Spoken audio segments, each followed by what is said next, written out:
Et bon matin tout le monde, j'espère que vous allez bien. Ça a été un bon petit moment depuis la dernière vidéo, mais ça m'a laissé le temps de penser un petit peu à la suite et je sais un peu où c'est qu'on s'enligne et j'ai quelques bonnes petites vidéos à vous proposer dans les prochains jours. Enfin, j'espère que ça va vous plaire.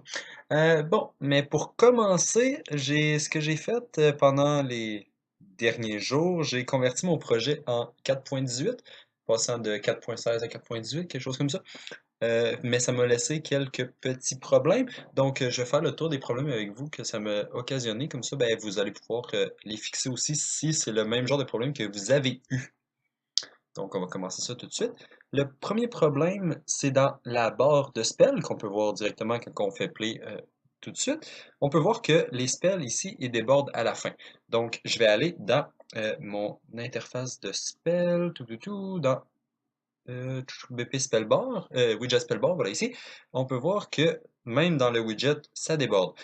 Ils ont rajouté dans 4.18 une petite option qu'il faut cocher, ben pas cocher, mais changer dans le canvas. Ici, ils ont rajouté le clipping. Donc, on peut décider si ça clip ou pas. Dans le fond, il faut décider. Par défaut, ça clip pas, mais on peut faire en sorte que ça clip. Et voilà, ça fixe le problème. Donc, si on s'en retourne en play, on peut voir que maintenant, ça fonctionne. Et si on redimensionne la boîte, on peut voir que ça fonctionne quand même et que tout fonctionne comme avant. Parfait. Prochain problème que j'avais trouvé rapidement aussi, c'était que dans ma barre de spell, mes structures ici étaient détachées. Ma structure de spell était détachée. Je sais pas pourquoi, c'est quelque chose qui arrive régulièrement, puis c'est pas super normal, je trouve, mais bon, c'est que ça peut vous arriver. Regardez vos structures, voir s'ils sont corrects. Donc, on va aller voir s'il y a d'autres problèmes. L'autre problème, bon, c'est évident, les personnages sont dans le sol un tout petit peu. Donc, on va aller voir ça. Ça doit être dans le BP Unit, ça, si je me trompe pas. Donc, BP Unit ici. Je passe à quelque part quand on le spawn. Donc, on va aller au tout début. Au tout début. Ici, voilà. Référence, grid.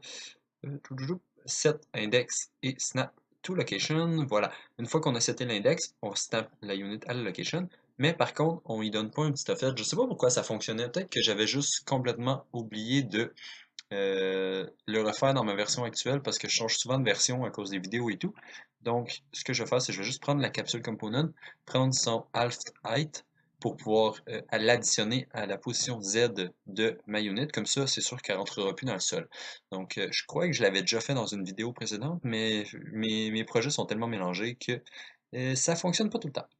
Donc voilà, nos units maintenant sont dans le sol.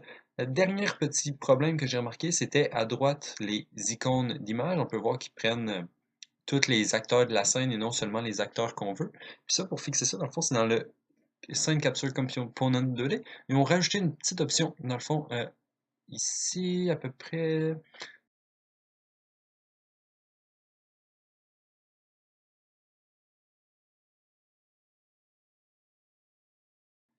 Ici, ouais.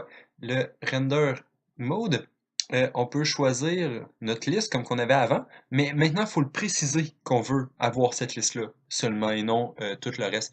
Donc, en changeant les nums pour pouvoir le mettre, pour pouvoir le préciser qu'on veut utiliser ce mode-là, ça nous permet de justement le réactiver. Donc, c'était tout pour aujourd'hui. Je crois avoir fait le tour de tous les petits problèmes que j'ai eus pendant cette petite migration. C'était pas une très longue vidéo, mais en même temps, c'était pas le but. Le but, c'était pas que ce soit long et beaucoup d'expliquer bien de choses. C'est juste de faire le tour rapidement de toutes les petites modifications qu'il a fallu que je fasse pour que tout fonctionne bien. Donc, je vous laisse là-dessus. Je vous souhaite une très belle fin de journée et à la prochaine.